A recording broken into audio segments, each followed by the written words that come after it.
Money laundering కేసులో arrest అయిన ఢిల్లీ ముఖ్యమంత్రి అరవింద్ కేజ్రీవాల్ జ్యుడిషియల్ కస్టడీలో భాగంగా తిహార్ జైల్లో ఉన్న సంగతి తెలిసిందే.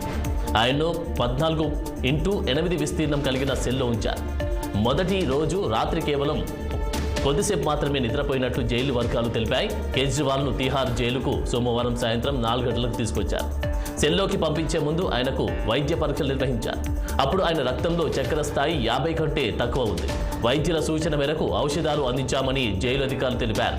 జైల్లో ఆయనకు ఓ పరుపు, దుప్పట్లు, 2 దిండ్లు సమకూర్చినట్లు చెప్పారు.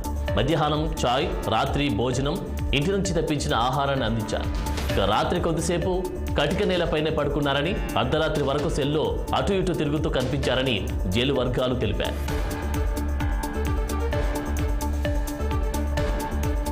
అమెరికా అధికార పీఠాన్ని రెండోసారి దక్కించుకునేందుకు బరిలోకి దిగిన మాజీ అధ్యక్షుడు డొనాల్డ్ ట్రంప్ తాజాగా కోర్టులో $175 బిలియన్, దాదాపు 1460 కోట్ల బాండ్ సమర్పించారు. తద్వారా తనకు విధించిన $454 మిలియన్ జరిమానా విషయంలో తదుపరి చర్యలు తీసుకోకుండా కోర్టు ఆదేశాల మేరకు నడుచుకున్నారు.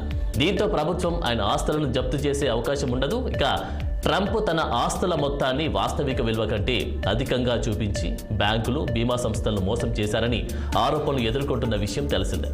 కొన్నేళ్ల పాటు ఇలా మోసపూరితంగా వ్యాపార రుణాలు, బీమా పొందారన్న అభియోగాలపై కేసు నమోదైంది. న్యూయార్క్ అటార్నీ జనరల్, డెమోక్రాట్ నేత లెటిటియా జేమ్స్ ఈ దావా వేశారు.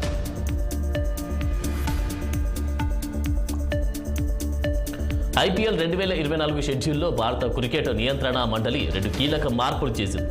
ఏప్రిల్ 16, ఏప్రిల్ 17 నాటి మ్యాచ్లను రీషెడ్యూల్ చేసింది.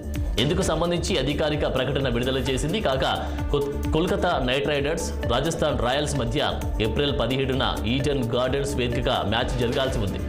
అయితే ఈ మ్యాచ్ను ఒక రోజు ముందుగానే, అంటే ఏప్రిల్ 16న నిర్వహించనున్నారు. మరోవైపు ఏప్రిల్ 16న అహ్మదాబాద్లో జరగాల్సిన గుజరాత్ టైటాన్స్, ఢిల్లీ క్యాపిటల్స్ మ్యాచ్ను ఒకరోజు వాయిదా వేశారు. ఏప్రిల్ 17న ఈ మ్యాచ్ నిర్వహించనున్నట్లు బీసీసీఐ తెలిపింది.